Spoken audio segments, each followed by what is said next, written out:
Hello दोस्तों, अभी हम लोग एसएससी सीएचएसएल जो हाल में एग्ज़ाम हुए हैं 2023 के, उसके अभी हम क्वेश्चन लेने वाले जो फर्स्ट शिफ्ट का हुआ था।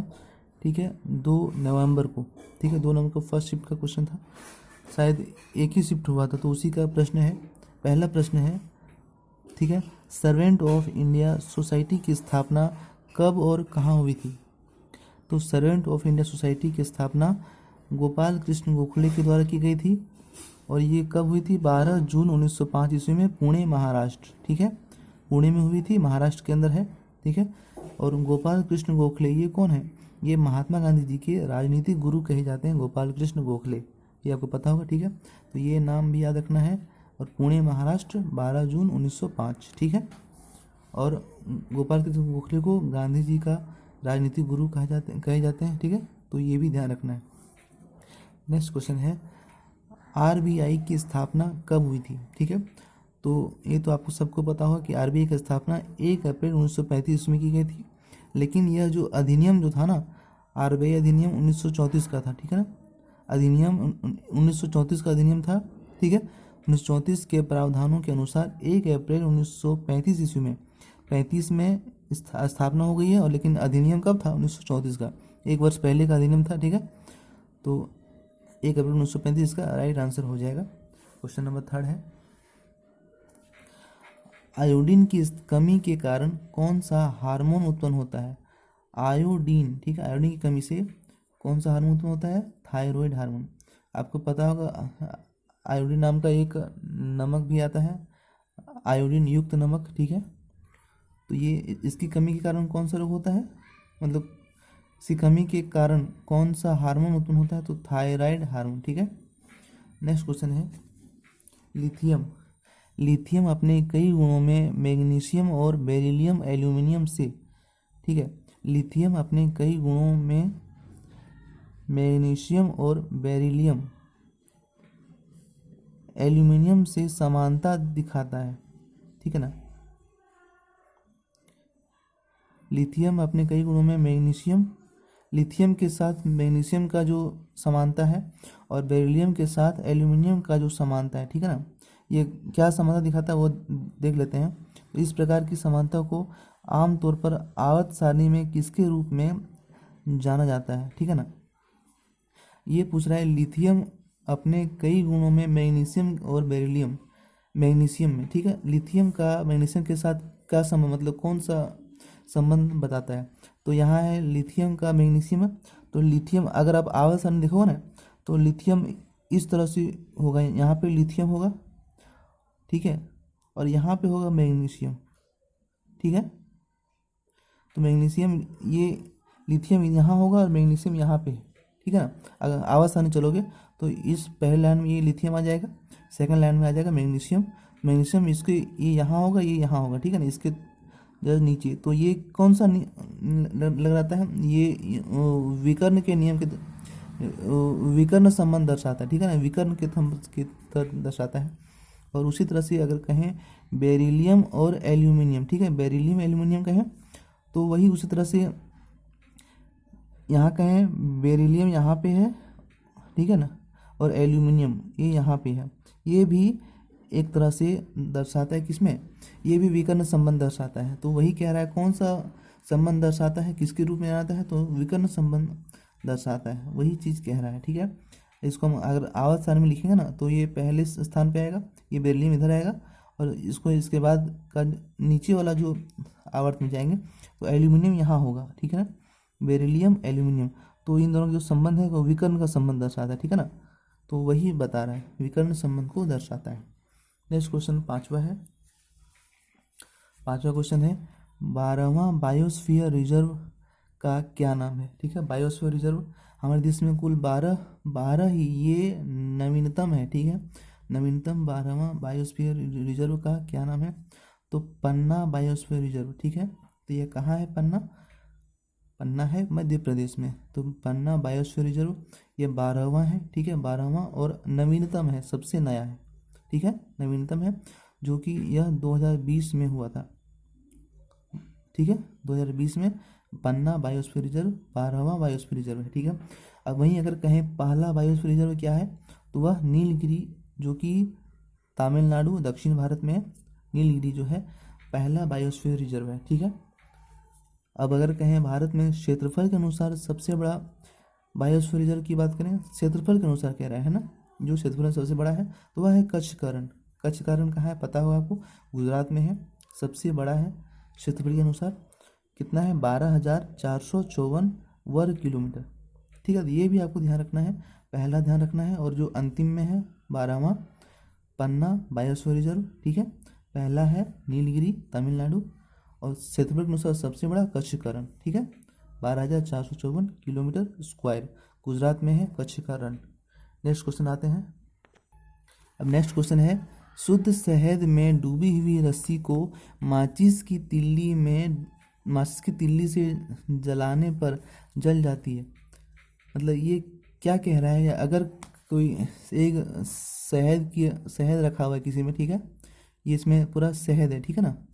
शहद में अगर कोई आपने एक रस्सी डालो, ठीक है, जो आग में जलती हो, ठीक है, रस्सी डालो, अगर अगर ये अच्छी से इसमें शहद में डूब जाएगी, पूरा रस्सी डूब जाएगी, पूरा रस्सी इसमें भीग जाएगी, है ना।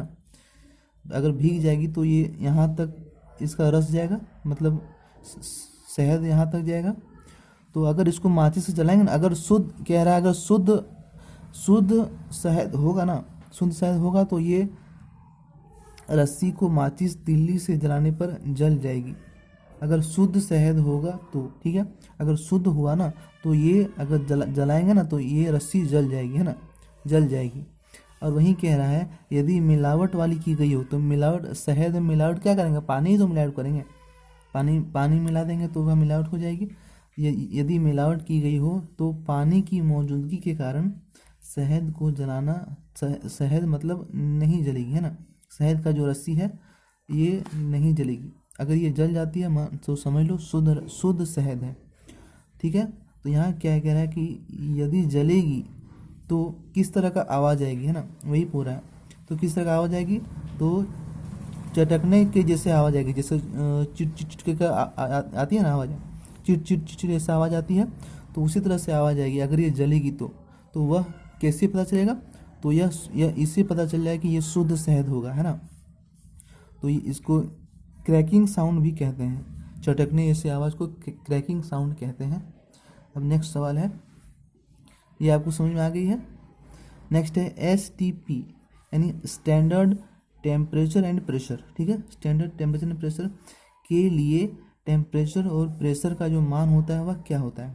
तो टेम्परेचर का मान जो होता है ना, स्टैंडर्ड मानक तापमान और दाब, मानक तापमान दाब के लिए टेम्परेचर और प्रेशर यानी तापमान और दाब का मान क्या हो जाएगा, स्टैंडर्ड के रूप में होगा, तो ठीक है ना।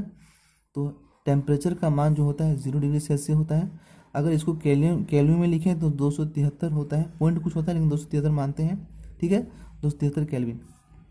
और सेल्सियस में 0 डिग्री सेल्सियस टेम्परेचर का मान। और प्रेशर का मान करें कि दाब का मान क्या हो जाएगा, तो ये 1 ATP होता है, 1 ATP यानी 1.013 इंटू 10⁵ पास्कल, ठीक है ना, ये पास्कल है।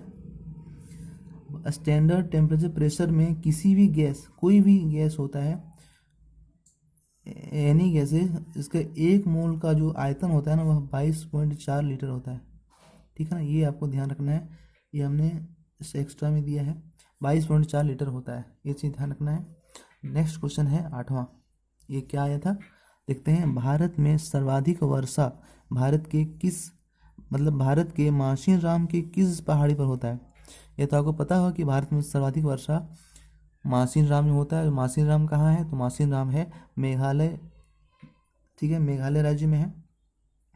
तो वह पूछ रहा है मासिनराम के किस पहाड़ी में है, मतलब मेघालय के अंदर मासिनराम में किस पहाड़ी में मतलब होती है सर्वाधिक वर्षा। तो आपने कहा, तो आपने पहले पढ़ा होगा या अभी बता देता हूँ कि मासिनराम के अंदर 3 पहाड़ियाँ हैं, गारो, खासी और जयंतिया, ठीक है, जो मेघालय के अंदर हैं। गारो, खासी, जयंतिया ये प्रमुख 3 पहाड़ियाँ हैं। और इसमें से जो खासी है ना, खासी में ही सबसे ज़्यादा वर्षा होती है, तो वह मेघालय के अंदर है। वही कह रहा है कि इस पहाड़ी पर होती है, तो खासी की पहाड़ी, ठीक है।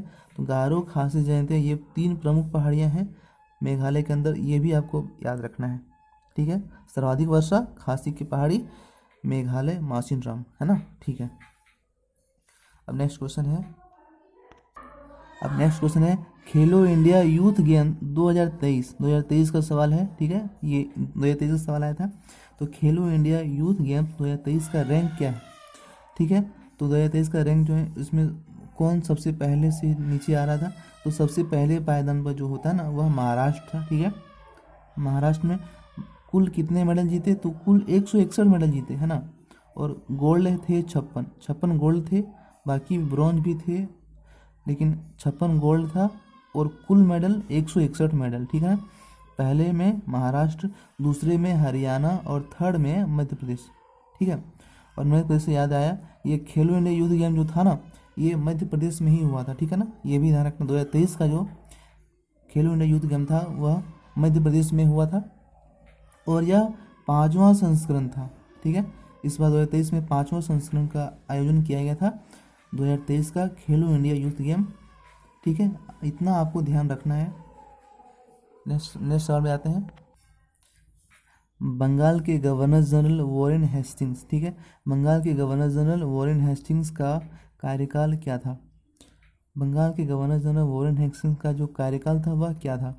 तो वॉरेन हेस्टिंग्स, अब आप कहोगे क्यों गवर्नर जनरल से तो कहीं से भी क्वेश्चन उठा देंगे, इसको कैसे याद करेंगे। तो गवर्नर जनरल कहीं से भी क्वेश्चन नहीं उठाता, मतलब जो इम्पोर्टेंट होता है ना उसी से ही क्वेश्चन उठाता है। ये क्यों इम्पोर्टेंट है, क्योंकि ये बंगाल के पहले गवर्नर जनरल थे, तो इसलिए ये इम्पोर्टेंट बन जाता है, ठीक है ना। और इसका कार्यकाल क्या था, 1772 से 1785, ठीक है ना। और ये बंगाल के पहले गवर्नर जनरल हैं वॉरेन हेस्टिंग्स, इसलिए ये इम्पोर्टेंट बन जाता है ये क्वेश्चन, ठीक है। अब नेक्स्ट क्वेश्चन है ऊर्जा उदाहरण का सही सुमेलित करिए, ठीक है। ऊर्जा का सही सुमेलित करने वाला क्वेश्चन आया था, इसमें 4 चीज़ दिया गया था।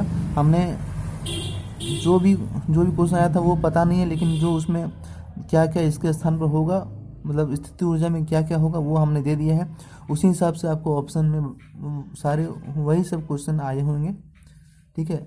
हमने डायरेक्ट यहाँ पे लिख दिया है, यहाँ आपको आया था क्वेश्चन मिलान करने वाला, हमने डायरेक्ट लिख दिया है, क्या आया था वो पता नहीं था, लेकिन इस तरह से क्वेश्चन आया था, ठीक है। तो स्थिति ऊर्जा में क्या क्या आता है, एक उठाया हुआ भार, ये स्थिति ऊर्जा में आता है। बांध के पीछे जो पानी होता है वो भी स्थिति ऊर्जा होता है। ओवरहेड टंकी, ठीक है, ये बहुत इंपॉर्टेंट है। ओवरहेड टंकी का पानी जो होता है ना वो भी स्थिति ऊर्जा के अंदर आता है। गति ऊर्जा, चलती हुई कार, इसमें भी गति ऊर्जा होती है। विद्युत क्षेत्र का आवेश, इसमें भी गति ऊर्जा होती है, ठीक है। आपको एग्जाम्पल समझ में आ रहा है ना, कौन सा स्थिति ऊर्जा है कौन सा गति ऊर्जा है, ठीक है, ठीक है। अब है रासायनिक ऊर्जा, पेट्रोलियम में रासायनिक ऊर्जा होती है, जीवाश्म ईंधन में रासायनिक ऊर्जा होती है, बैटरी इसमें भी रासायनिक ऊर्जा होती है, ठीक है। अब विकिरण ऊर्जा, ये अल्ट्रावायलेट किरणें, अल्फा बीटा गामा किरणें, रेडियो तरंगें, विद्युत चुम्बकीय तरंगें, ये सभी क्या होती है, ये सभी होती है विकिरण ऊर्जा होती है। तो आपको यही सब घुमा फिरा के क्वेश्चन पूछा जाता है, इसको इसमें मिलान कीजिए। तो हमने ये सीधा सीधा लिख दिया है, क्या क्वेश्चन आया था वो पता नहीं था, लेकिन ऐसे ही कुछ आया था, ठीक है। अब नेक्स्ट में चलते हैं। 12वां क्वेश्चन है पश्चिम बंगाल में तूफान का स्थानीय नाम क्या है। पश्चिम बंगाल में तूफान का स्थानीय नाम क्या है, तो वह काल बैसाखी, ठीक है। इसको पश्चिम बंगाल में काल बैसाखी कहा जाता है तूफान को, ये क्वेश्चन आया था, ठीक है। ये पश्चिम बंगाल के राज्य स्तरीय क्वेश्चन के लिए, राज्य स्तरीय जो एग्जाम होते हैं उसमें ये प्रश्न बहुत आते हैं, ठीक है। लेकिन ये क्वेश्चन आ गया है सेंट्रल लेवल में, ठीक है। नेक्स्ट क्वेश्चन है आयुष्मान भारत प्रधानमंत्री जन आरोग्य योजना, ठीक है, आपको साफ दिखाई दे रही है, ठीक है। आयुष्मान भारत प्रधानमंत्री जन आरोग्य योजना, ठीक है, किस नीति निर्देशन तत्व से संबंधित है, ठीक है। तो आपको पता होगा कि यह योजना 2018 ईस्वी में आई थी, आयुष्मान भारत योजना। तो यह आर्टिकल 47 का भाग है, ठीक है। आर्टिकल 47 में है पोषण स्तर और जीवन स्तर को ऊपर उठाना तथा सार्वजनिक स्वास्थ्य में सुधार करना राज्य का कर्तव्य है। यह आर्टिकल 47 में दिया हुआ है, ठीक है ना। और यह योजना 2018 ईस्वी में लॉन्च हुई थी। यह योजना माध्यमिक तृतीय, ठीक है, माध्यमिक और तृतीयक देखभाल हेतु प्रति परिवार को 5 लाख रुपए, ठीक है, 5 लाख रुपए की बीमा राशि, 5 लाख रुपए की बीमा राशि यदि कुछ हो गया तो उसमें यदि आपको डॉक्टर की सलाह मतलब डॉक्टर पर खर्च करनी है तो उसमें आपको बीमा राशि देती है सरकार। तो वही है आयुष्मान भारत योजना 2018 की योजना है, ठीक है। ये आपको ध्यान रखना है। और यह योजना प्रधानमंत्री नरेंद्र मोदी जी ने इसको किया था। अब नेक्स्ट क्वेश्चन है 14वां क्वेश्चन, क्या आया था, वर्तमान गृह मंत्री कौन है। तो वर्तमान गृह मंत्री तो आपको पता होगा, अमित शाह, ठीक है। लेकिन साथ ही साथ अमित शाह वर्तमान में सहकारिता मंत्री भी हैं, ये भी आपको ध्यान रखना है, ठीक है ना। अमित शाह वर्तमान में सहकारिता मंत्री भी हैं, इसको भी ध्यान रखना है। आपको तो याद होगा कि गृह मंत्री तो हैं ही अमित शाह, लेकिन सहकारिता मंत्री भी हैं, ठीक है। नेक्स्ट क्वेश्चन है 15वां क्वेश्चन, क्या आया था कि विटामिन शब्द का पहला प्रयोग किसने किया था। ये भी आपको पता होगा, विटामिन। तो आपको फंक याद रखना, देखिए वैसे इसका नाम है कैसिमर फंक। आपको फंक याद रखना है, सिर्फ फंक, आपको इससे याद हो जाएगा, ठीक है, विटामिन फंक। और विटामिन हमारे शरीर के लिए आवश्यक पोषक तत्व होता है जो शरीर को सभी कार्य करने, वृद्धि और विकसित करने के लिए ज़रूरी होता है, ठीक है ना। और मैं आपको ये बता दूं कि विटामिन जो होता है शरीर के अंदर स्रावित नहीं होता है, ये आपको एनर्जी के रूप में लेना पड़ता है शरीर में, ठीक है। अंदर में ये एंजाइम के रूप में नहीं निकलता है, ठीक है। विटामिन को आपको ऊपर से लेना पड़ता है शरीर में। अब महत्वपूर्ण जो विटामिन होते हैं वो आपको देख लेते हैं। विटामिन जो ए, इसका रासायनिक नाम क्या है, रेटिनॉल। ये बहुत बहुत ही इम्पोर्टेंट है भाई, ठीक है। अब विटामिन B1, वैसे B1, B2, B3, B6, B5, B12 तक आता है, ठीक है। तो इसमें मेन जो है वही आपको देते हैं। B1 का नाम है thiamine. Vitamin C ascorbic acid. Vitamin D calciferol, ठीक है। विटामिन E टोकोफेरोल, इसको आप कॉपी में ज़रूर लिखें। अब विटामिन K फिलोक्विनोन, ठीक है। आपको बहुत ही इंपॉर्टेंट, ये आपको काम देने वाली है एग्जाम में, ठीक है। ये सभी क्वेश्चन आए थे आपके 2 नवंबर की CHSL एग्जाम में। नेक्स्ट है 16वां क्वेश्चन। अच्छा, विटामिन आपको ये चीज़ ध्यान रखना है कि विटामिन बी और जो सी है ना, विटामिन बी और सी ये दोनों पानी में घुलनशील होते हैं, ठीक है, जल में घुलनशील होते हैं विटामिन बी और सी। नेक्स्ट क्वेश्चन है 16वां क्वेश्चन कि 2011 की जनगणना में ठीक है साक्षरता दर क्या थी। साक्षरता दर, तो अगर इसमें ओवरऑल साक्षरता दर की बात करें तो वह 74.04% इतना थी, ठीक है। आपको 74 भी याद रखना तो चल जाएगा क्योंकि उसी के आसपास ही आपका ऑप्शन घूमेगा, ठीक है ना। तो 74.04% है साक्षरता दर।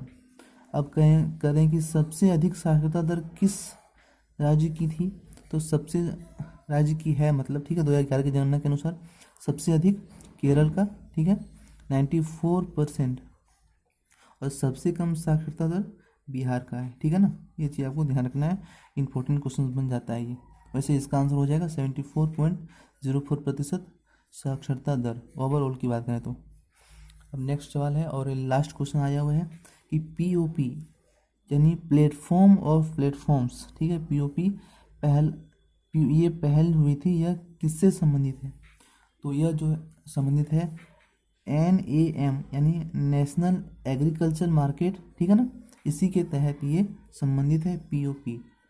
अब हमारा ये सवाल ख़त्म हो चुका है। अब नेक्स्ट एग्ज़ाम में जो क्वेश्चन आए थे उसको आप बताएंगे, ठीक है। ये आपको कॉपी में लिख लेना है और आपको रिवीजन करते रहना है, ठीक है। आपको ये क्वेश्चन ज़रूर काम आएंगे, हर एग्ज़ाम में ये ऐसे ही क्वेश्चन रिपीट होते हैं, ठीक है। ठीक है, धन्यवाद।